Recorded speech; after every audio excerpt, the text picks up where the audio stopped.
Can you really trust your eyes? What you're looking at is either a perfect Alpine fairy tale or a deceptive imitation. Welcome to Hallstatt, a town so iconic that China built a full-scale replica of it, and a place where even the dead are part of the scenery. Why did this tiny village become a global obsession and a curse for those who call it home? From 7,000 years of salt mining to skulls decorated with flowers, this beauty has very dark roots. Today, we uncover the reality behind the world's most Instagrammable trap. Long before Rome was a superpower, and before the Great Pyramids were even a memory for some, Hallstatt was already the industrial heart of Europe. Hidden deep within these salt mines lies a history spanning over 7,000 years. For the ancient world, salt wasn't just a seasoning. It was white gold, a vital resource for survival, preservation, and massive wealth. Walking through these dark, cool tunnels, you can almost hear the echoes of the Bronze Age miners. They worked in absolute darkness, using only wooden torches and bronze pickaxes to chip away at the crystalline walls. The conditions were brutal, yet the salt they extracted created a monopoly that shaped the fate of entire civilizations. But salt does more than bring wealth. It preserves. In 1734, miners made a terrifying discovery. The perfectly preserved body of an ancient miner, still wearing his shoes and woolen clothing from nearly 3,000 years ago. The salt had frozen him in time, a silent witness to the grueling labor that built this town. He became known as the man in salt, a haunting reminder of the human cost behind the riches. This monopoly brought unimaginable luxury to the region. Archaeological finds here reveal exquisite jewelry, ceramics, and weapons from all corners of the continent. It was a golden age that eventually gave its name to an entire era, the Hallstatt culture.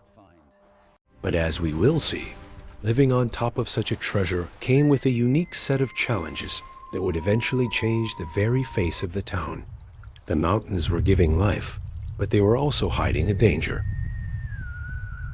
As the wealth of Hallstatt grew, the town faced a bizarre and pressing problem: a complete lack of space.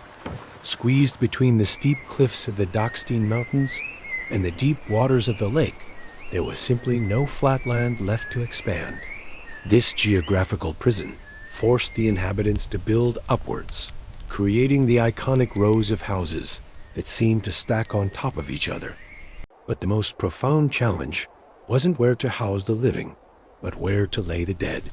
The small churchyard of St. Michael's was the only place for burials, and by the 12th century, it had reached its absolute capacity.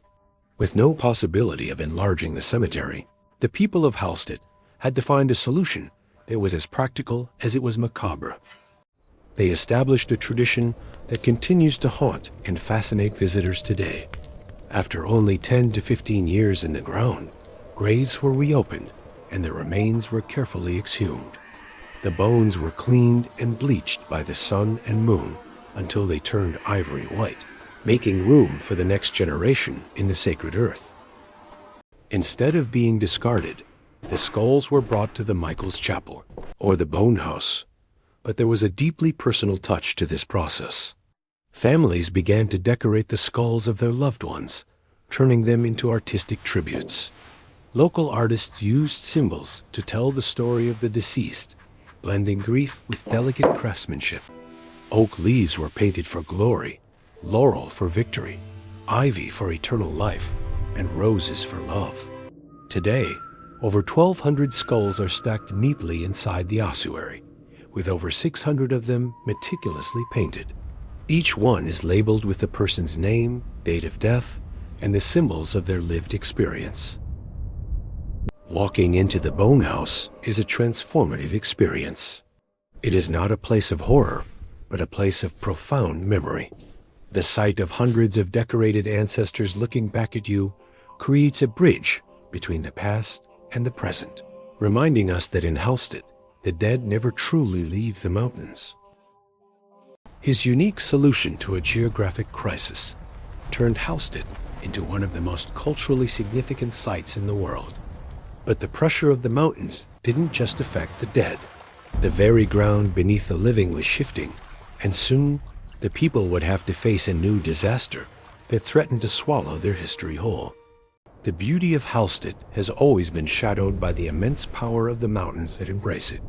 For centuries, the inhabitants lived in a state of fragile balance with nature, aware that the same earth providing their wealth could also become their tomb.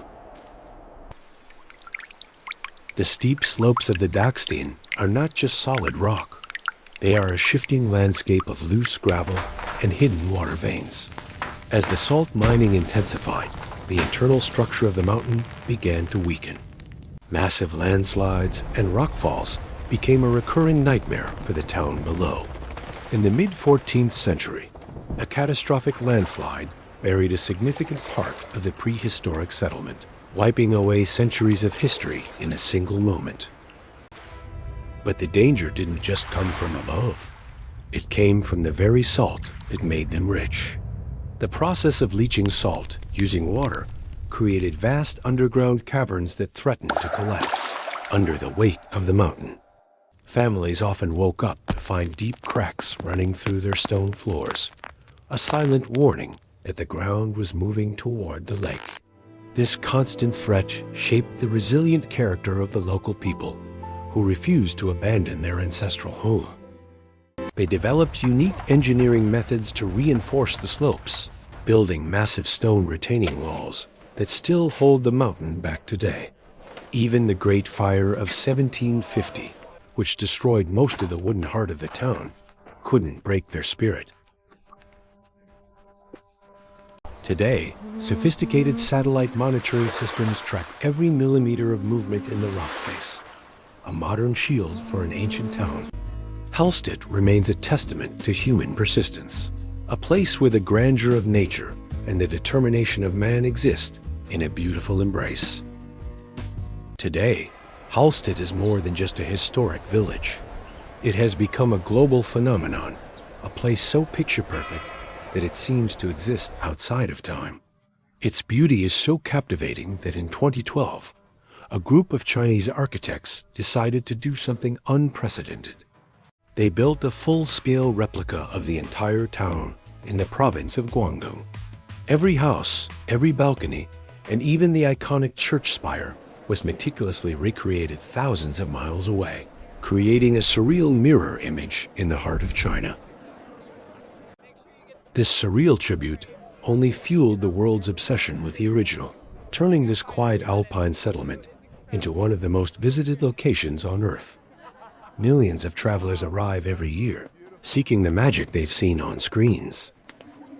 But for the local residents, this fame is a double-edged sword. The narrow streets that once echoed with the footsteps of Bronze Age miners are now filled with the hum of 1,000 cameras, threatening the peaceful soul of the village. With a permanent population of only 800 people, Hallstatt occupies a tiny territory of less than 60 square kilometers, mostly dominated by steep mountains and water. Yet, it hosts nearly 1 million visitors every year. This means up to 3,000 tourists for every single resident, one of the highest ratios on the entire planet. Yet, despite the crowds, if you stay until the sun dips behind the Dachstein peaks and the tour buses depart, the true Hallstatt reveals itself once more. The sound of the water and the salt-scented air remind us that this is a living history. Hallstatt remains a bridge between the ancient and the modern, a tiny, defiant jewel that has survived for 7 millennia. It stands as a reminder that some places are so deeply rooted in the earth that they can never be truly replaced. As we look upon this mountain village, we see the story of humanity itself, our ingenuity, our resilience, and our eternal quest for beauty. Hallstatt will endure, long after the cameras fall silent and the salt remains the only silent witness.